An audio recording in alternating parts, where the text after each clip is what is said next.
এক মুহূর্তের জন্যও শান্তি নেই। আকাশ জুড়ে শুধু ক্ষেপণাস্ত্র আর ড্রোনের আনাগোনা। লেবানন, ইরান, এমনকি ইয়েমেন থেকেও ছুটে আসছে একের পর এক হামলা। ইসরায়েলের আকাশ প্রতিরক্ষা ব্যবস্থা আয়রন ডোম যেন একাই লড়ছে তিনটি ফ্রন্টে। Yemen's Iran-aligned Houthis launched missiles at Israel on Saturday. শনিবার রাতে হুতিদের যোগ দেওয়ার পর থেকেই পরিস্থিতি অত্যন্ত ভয়াবহ। রবিবার রাতেও ইরান থেকে ধেয়ে আসা 1 ডজন ব্যালিস্টিক মিসাইল সামলাতে হিমশিম খেয়েছে ইসরায়েল। একটি হামলায় আগুন ধরে গেছে রাসায়নিক কারখানায়, ছড়িয়ে পড়েছে বিষাক্ত গ্যাসের আতঙ্ক। ইসরায়েল জুড়ে চলছে আকাশ বাঁচানোর এক মরিয়া লড়াই।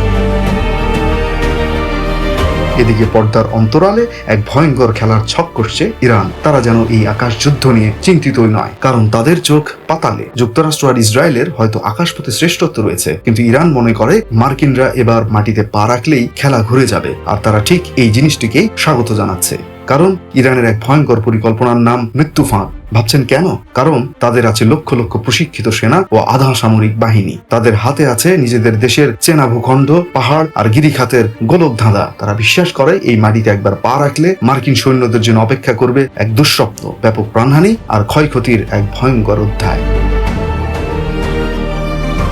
আর এটাই ইরানের মোক্ষম কৌশল। তারা জানে এই যুদ্ধ কখনো মার্কিন কংগ্রেসের অনুমোদন পায়নি, তাই মার্কিন সেনাদের লাশের সারি আমেরিকান জনগণ কখনো মেনে নেবে না। তৈরি হবে তীব্র গণচাপ, আর সেই চাপে আলোচনার টেবিলে বসতে বাধ্য হবে আমেরিকা। তখন দর কষাকষিতে এগিয়ে থাকবে ইরান। তাহলে পুরো চিত্রটা কি দাঁড়ালো? একদিকে আকাশে ক্ষেপণাস্ত্রের বৃষ্টি সামলাতে ইসরায়েলের মরিয়া চেষ্টা, আর অন্যদিকে প্রতিপক্ষকে মাটিতে নামিয়ে আনার জন্য ইরানের পাতা এক মনস্তাত্ত্বিক ও সামরিক ফাঁদ।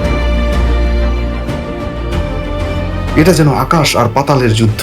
এক পক্ষ চাইছে আকাশেই খেলা শেষ করতে, আরেক পক্ষ চাইছে মরণ কামড় দেওয়ার জন্য প্রতিপক্ষকে নিজেদের স্থলভূমিতে টেনে আনতে। বিশ্ব কি তাহলে এক নতুন আর রক্তক্ষয়ী অধ্যায়ের দিকে এগোচ্ছে, যার নাম হবে স্থলযুদ্ধ? এই ভয়ঙ্কর দাবা খেলায় কে কাকে চেকমেট দেবে? আরিফিন আল ইমরান, RTN।